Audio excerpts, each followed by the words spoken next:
particular model, an X5 with a 3-liter diesel, is something I think that is not really known by the general automotive public as an option to buy. And I think I'm going to try to prove that it is the best one of those options. And we'll see. For the money. For the money.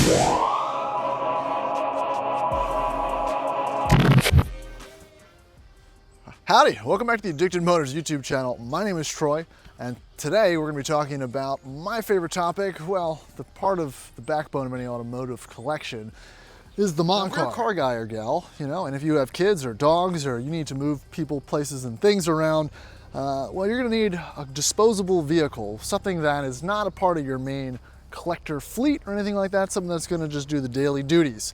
And that's what we're kind of here to talk about today in relation to specifically what I have recently acquired for my wife. And more importantly, mom cars on a budget. If you have kids and you have cars and you want to combine those two things together in the best way possible to find the most affordable, usable, reliable, interesting combination of those things, then it's not as easy as it thinks. And that's what we're going to kind of talk about in this episode. Now, let's just pull it back a little bit for the beginning of my automotive mom car journey. Now, I have always had a soft spot for 4-door, 4x4 SUV type of cars. I think I grew up in the early 90s, mid 2000s, and that's kind of when the SUVs just started taking shape. You know, you had a transition from the super boxy to the little more sleek, and those kind of high-end X5Ms and Porsche Cayenne turbos and all that stuff, they kind of came around about the time that I was understanding and learning about kind of cars, trucks, and all that kind of stuff. So I think that's where intrinsically it's kind of got stuck as far as where a little bit of my taste comes from. And if you can't tell by the things that surround me, you know, late 90s, early 2000s is kind of where my taste is. Let's talk real quick about where this started. So a couple years ago, when we first got pregnant with our son Max, Cindy was driving a 2017 Macan S. Awesome car, about 60,000 miles, red interior, cool spec. I bought it during COVID.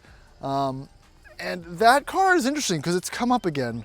Recent YouTubers, if you watch the AutoAlex channel, he recently bought a Macan GTS for his family car. And even at the time when I had that Macan S, I knew it was not going to be big enough for the daily duties, for the family duties, or pretty much anything besides the fact that it was kind of just a personal coupe.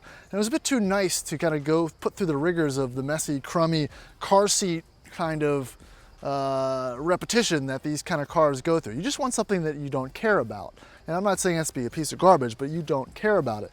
The next thing that came up is we sold that car because I didn't really think that was going to be the most appropriate mom car. Really put a stroller in the back with car. It's just it wasn't going to fit that bill. So that kind of comes to the XC90. I picked up this XC90 2 years ago after we sold. We got out of that pretty well.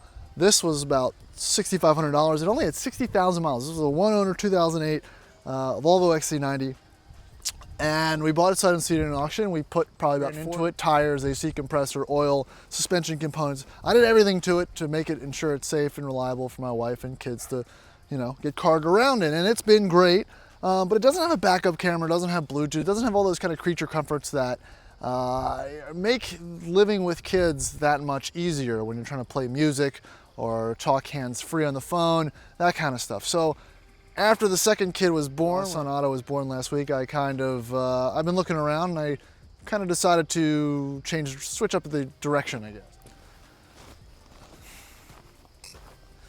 And now this video it's starting to ramble a little bit, but there's a lot of kind of thought and considerations and whatnot that go into making one of these automotive decisions. Now, I use the AutoAlex scenario because the Macan was definitely it was a little bit more expensive. It was definitely at a price point that was not terrible. They've come down in value.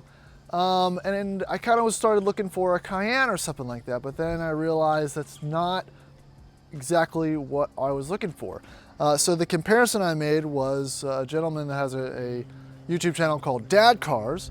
He has a diesel X5, and that kind of sparked an idea that I hadn't really thought about, because I never really considered an X5.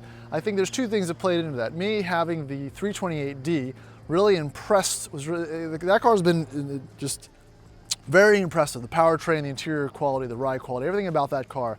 Those late mid-teen BMWs were not something I've ever really considered. That was when I was out of college, started working my first jobs, not really paying attention to the car market, didn't really understand those F11G, whatever the X5 is, body styles, interior. I didn't really know much about those. So I also didn't realize that it came with a third row, so that made it a little bit more intriguing. He has his dad car as the X5 diesel, and AutoAlex has the Macan. And you know, which one, and I kind of compare them both, which one actually makes a better mom car? Ta-da! Here it is. So, having owned the Macan before, I realized that was not the answer to that specific solution. That kid's car, I don't believe that the Macan really will suit that bill as far as long-term reliability, versatility, usability, miles per gallon, you know, how it is just overall. I think it's just not, they haven't depreciated yet to the point where they are a value, and I think they've got a farther way to go. These, on the other hand, a little bit different, and this is actually a 2014 X5 35D that I picked up recently, pretty much last night. I bought it sight unseen from a CarMax auction for $13,000, which has 87,000 miles. It's a one-owner truck, and we're gonna test it out, see if this is what I believe the best bargain value family car for versatility, reliability, and pretty much bang for your buck that you can get on the market today.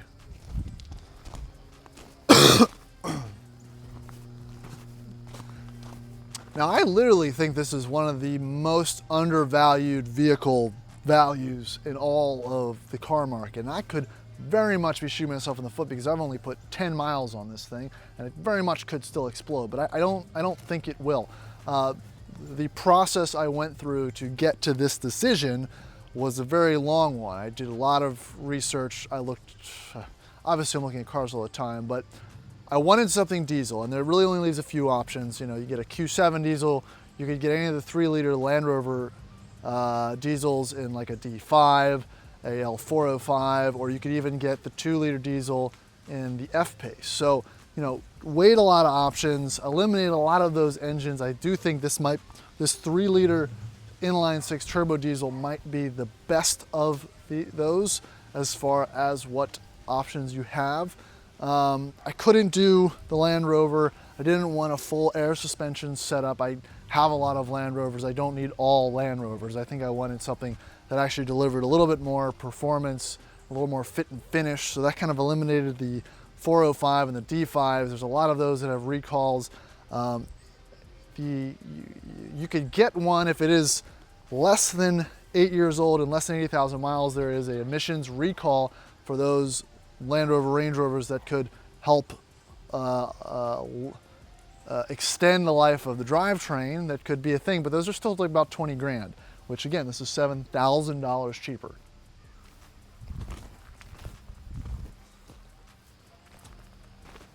So with all that taken into consideration, here's where we landed. Like I said, 2014 X5 35D, 87,000 miles, one owner car, blue, came from Florida, sight unseen, CarMax trade-in.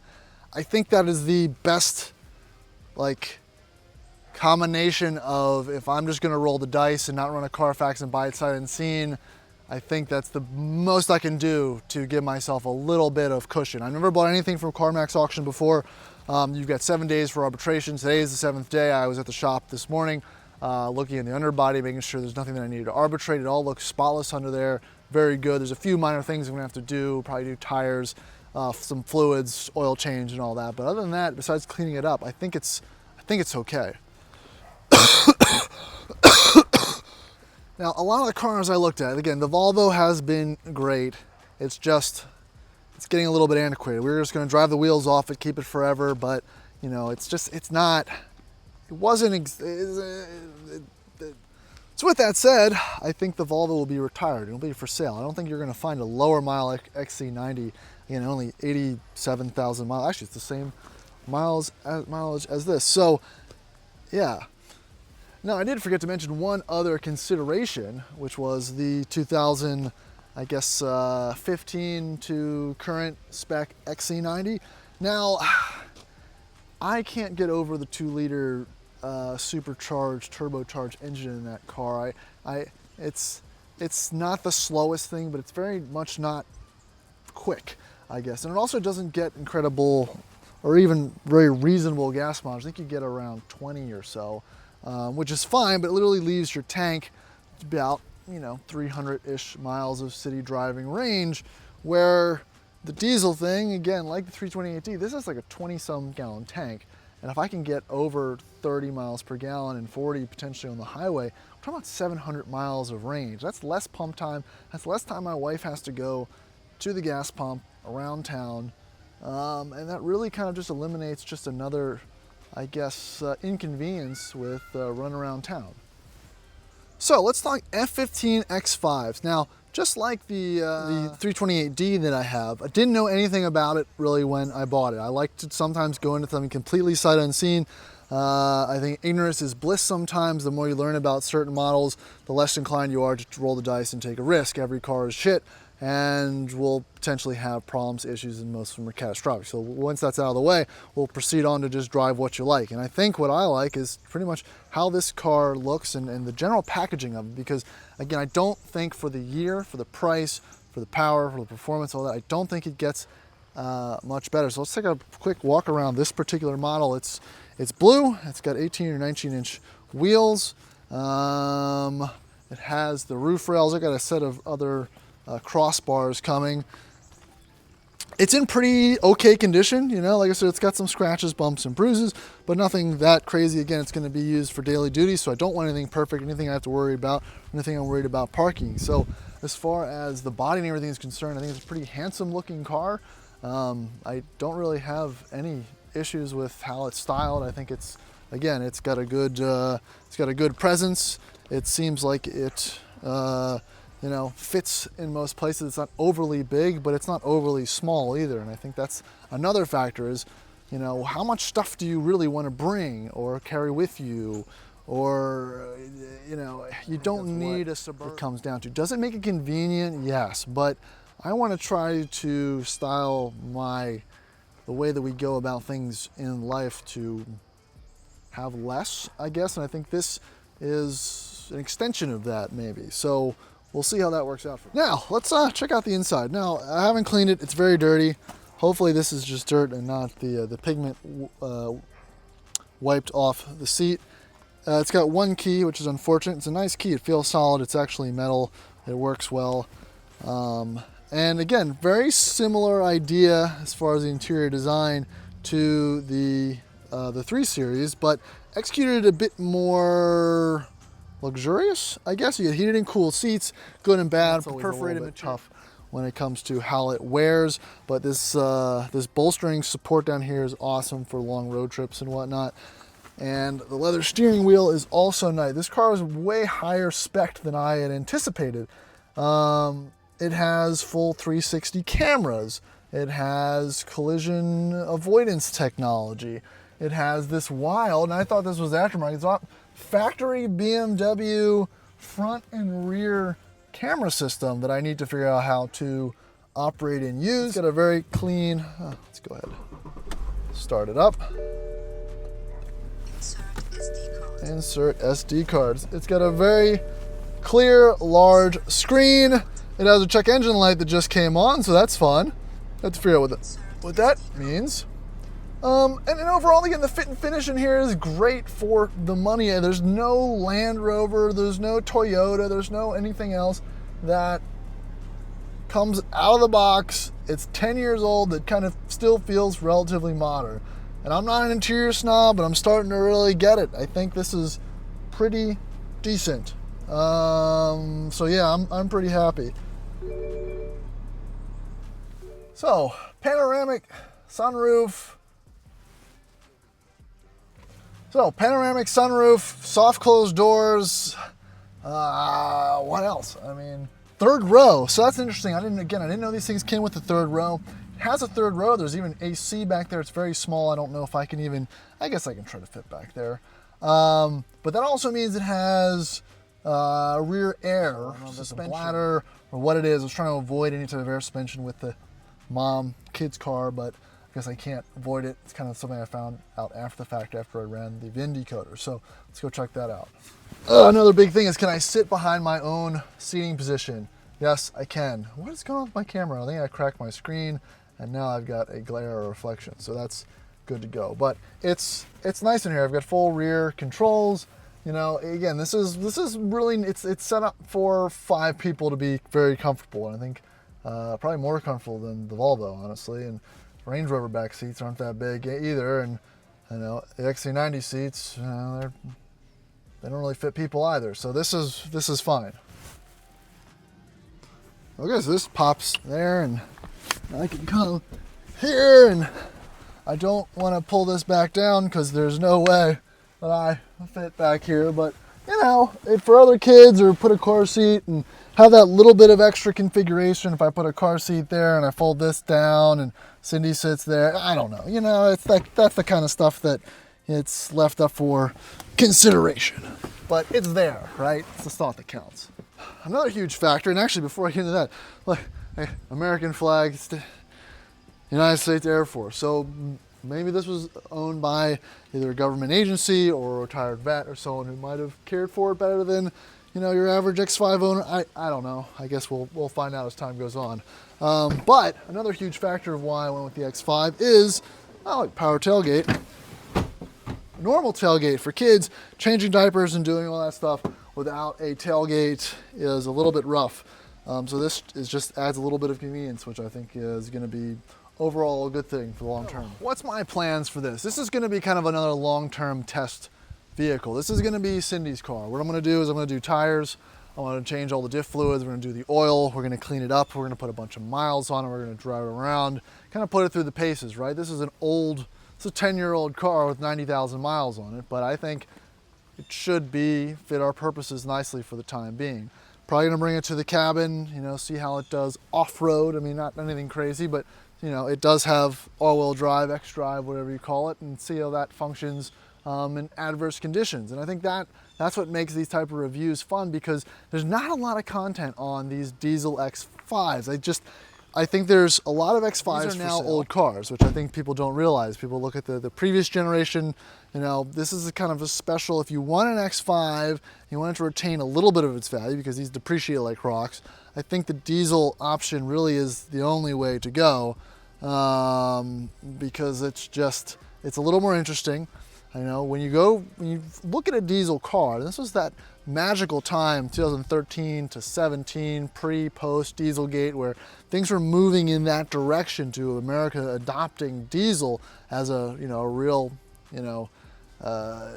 alternative to gas, providing more efficiency and power. And you know, these manufacturers brought some of their best stuff over, and these things just didn't really get enough credit. It was very much overshadowed. I mean, these are great, reliable engines. They get a wild amount of range. This has over 400 foot-pounds of torque.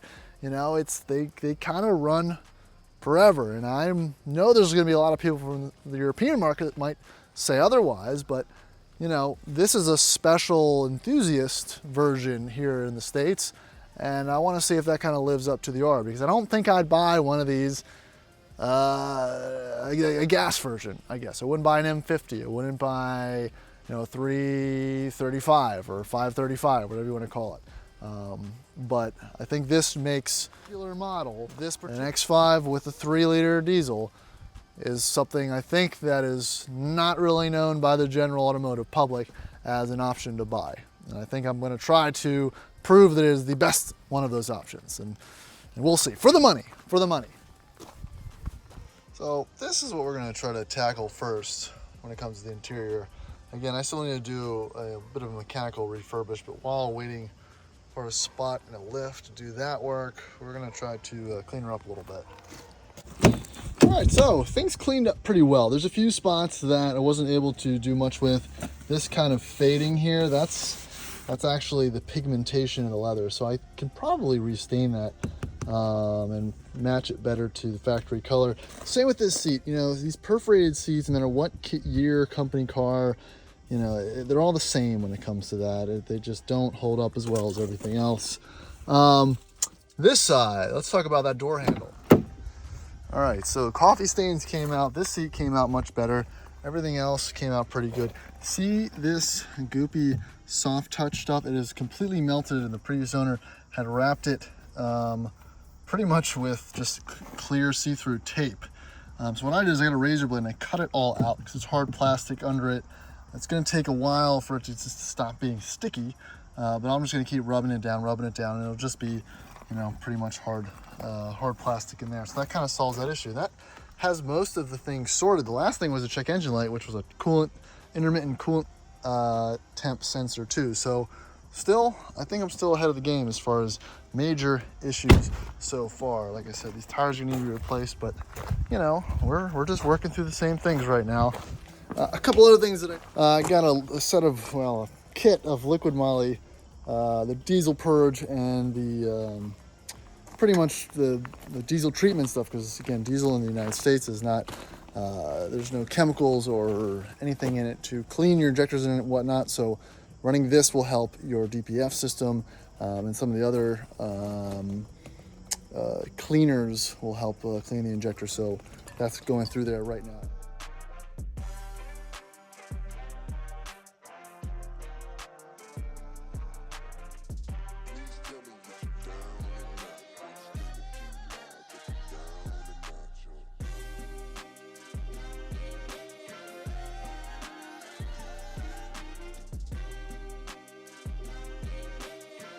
So here we go from auction.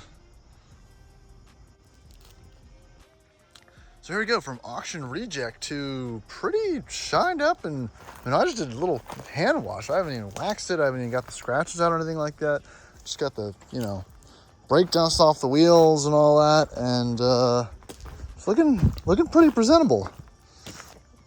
I'm gonna throw my oil in the back so when it goes to the shop that'll get taken care of. But you know, I haven't done a driving portion of this yet. I basically just picked it up from the shop and brought it back here.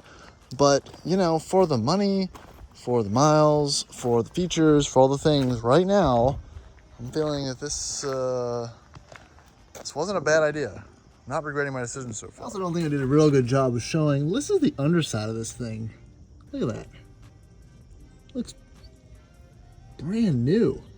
I mean, is that a Florida thing? I mean, I feel like that's a garage kept. That's a no salt diet.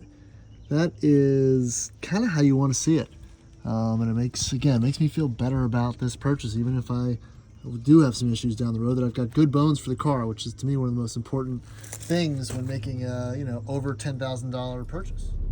So apologies for my cracked screen. Now that background noise, we're gonna take it for a little drive.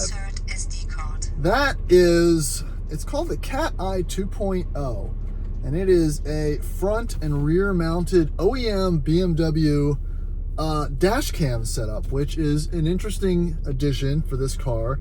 Mostly because the small bit of research I've done on it shows that it was not an option on the 2014 and 15 model. It was something that became more popular in 2019 with the upgraded infotainment and iDrive, which was fully integrated. So I have to figure out what is going on with that, why it's there, and how to maybe utilize it. But it's an optional extra, I guess, or if it was installed aftermarket, it's a pretty clean install.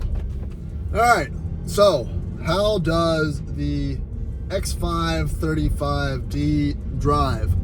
Well, I haven't really driven it that far, and I know these tires are not old, but they do need to be replaced.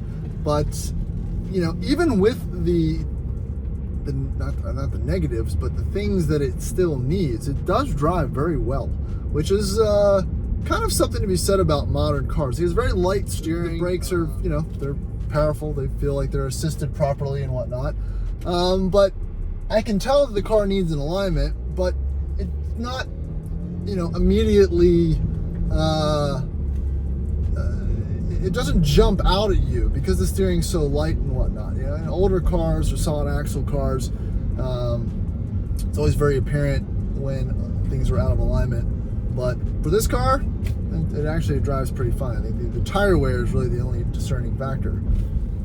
Now the 3-liter is a little bit quieter than the 2-liter. A little less vibrating, it might have some more dampening and whatnot. So that's nice. I do like a little diesel rattle, so I'm not, complaining about it.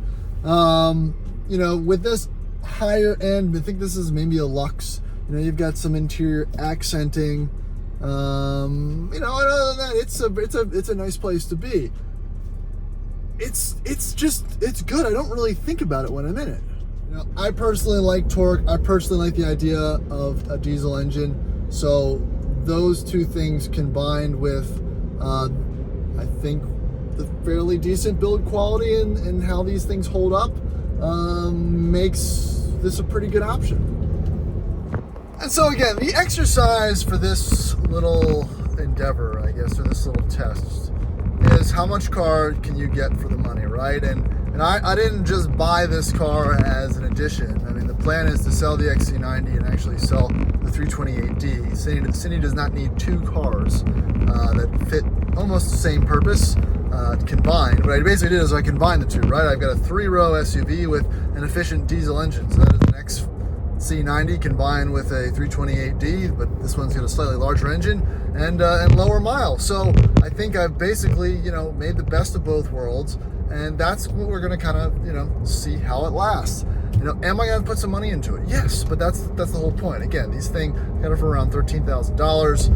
The retail for 15 to 20, honestly, with lower miles and in good condition. So, and I'm buying it for me. I'm not buying this car to resell. I'm not buying this car to sell, flip or whatever in a couple months. This car is going to be the family car until we decide we need something bigger, better, or it fails completely. So, it's good to buy something where you're buying it for you, and if something breaks, COVID time, you're not going to make money on every purchase you make. So I picked a car that I like and I'm okay putting money into, and that's where we're at right now. So I could have bought a lot of different things. Could have got a Land Rover, could have got a Tahoe, could have got an Explorer, something like that. But really, I think this is an interesting niche. And yeah, I like my choice so far. And, and I do like a little diesel power. Yeah, I don't know. I like a little oomph.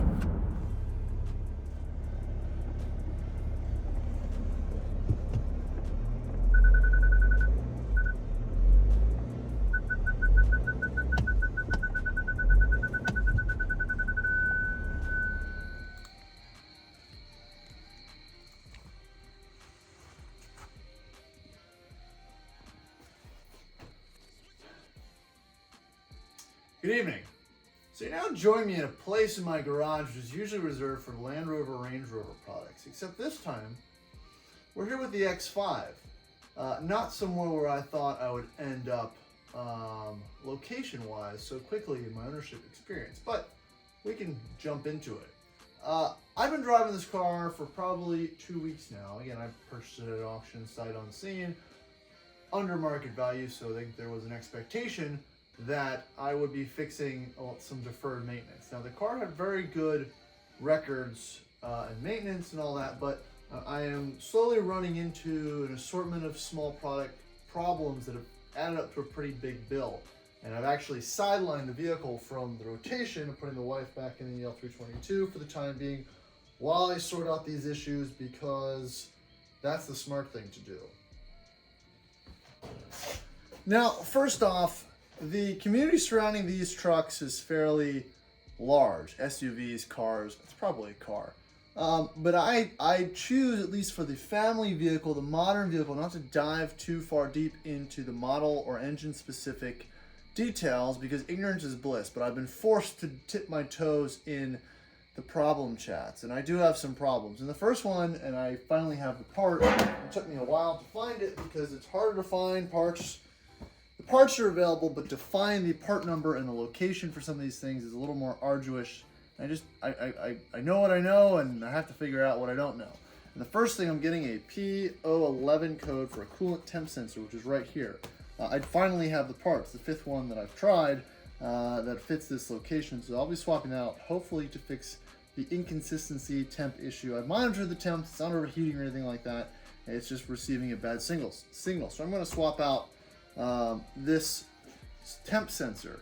The other issues I'm having is all of a sudden out of nowhere I'm getting a smoke smell in the cabin, and sometimes smoke coming out from the back of the engine after a long drive. I'm guessing it's some type of oil leak. I haven't noticed it before. I did hundreds of miles before this popped up. So I'll take you under the car, show you what I'm talking about. I'm also dealing with a drive shaft issue, front drive shaft issue, which apparently is very common in these trucks. I'll drop a clip right now of what that looks like. It's the, I guess it is the male end that goes into the transfer case for the front drive shaft. The U-joint is bad and it's moving around more than it should. I didn't feel it, but visually I saw it, put my hands on it, and apparently it's something that's very common. It can come loose, hit the transmission, and cause a lot of issues. So I've ordered a new drive shaft. There's a few options. Now there's a $250 Febby replacement, OE replacement, which is what I've opted for. The OEM replacement is $1,400, and there's a beefed up, modified version that someone has created for $800. But for this car's purpose, I'll just try the $250 one for now. It's better than what I have in there. The other thing is the oil leaks. I probably also need front control arms. Not really the end of the world as far as timeline or drivability, but I like my stuff to be good. So I'll show you what I'm talking about, and we'll go from there. But first, I'm going to swap out this coolant sensor. We're going to clear the codes, and we'll see if we can put another 10-15 miles on it, see if it pops back up.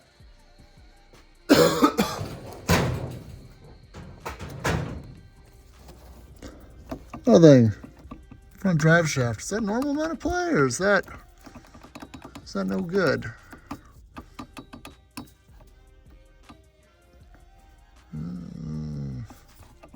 Don't love that.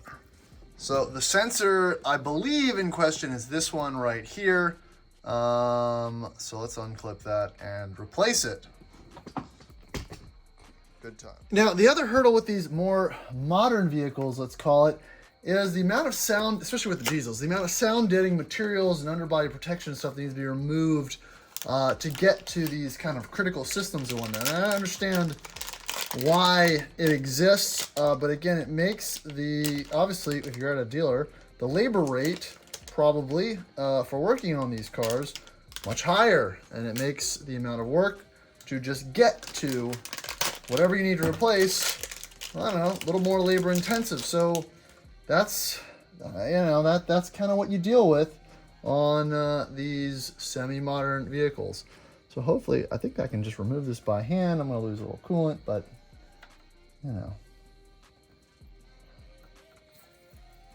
there she is, a little right on the alternator. Lovely.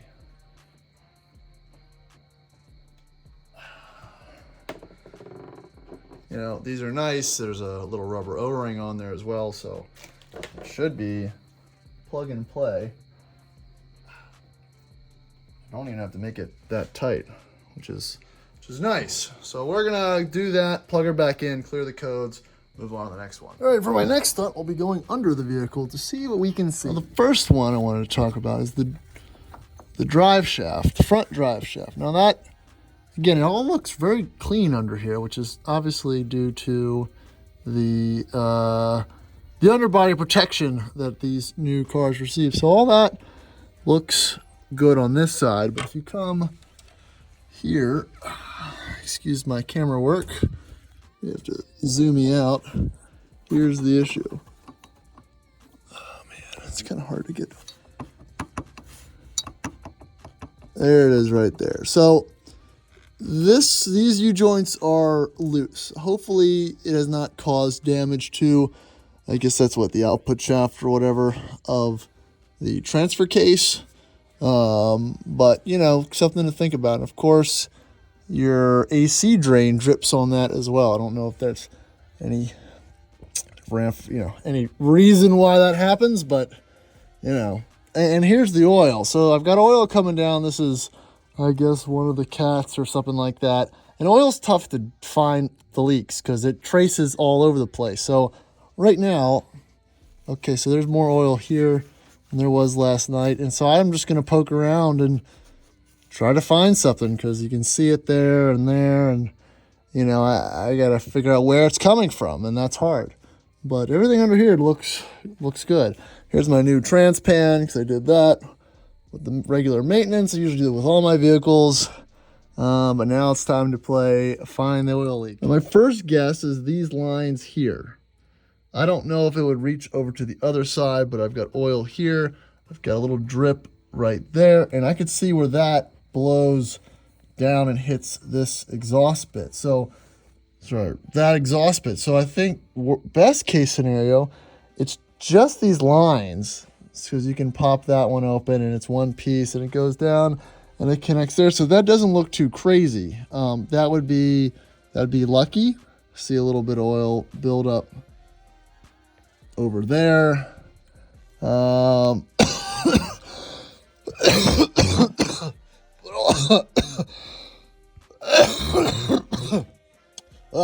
But all that looks okay. So that might not be the end of the world. But the other thing is these lower control arms, and because it's kind of like a Land Rover in that regard, these control arms are very similar in L322. I can already see that the bushings in these control arms aren't, you know, they're due for replacement. Even though they look good, the bushings don't look great.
Probably where I'll cut this video. I've got a lot to do as far as diag and part replacement. I don't really see where that oil is coming from.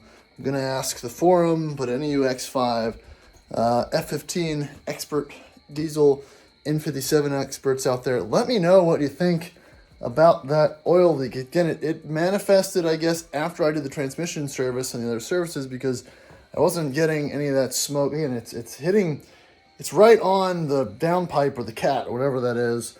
So it's coming from somewhere. It doesn't seem like it's coming from above. It's coming from below. I don't know. I'm gonna have to put it on a lift and run it and get some better lights on it, because I don't see it. But it's me for this video. Lots more on the X5. It's not gonna become an X5 channel, but you know, I will document the problems and hopefully come up with solutions that might help people. So if you like this video, please like and subscribe. The new Mama-Bill F15 X5 35D.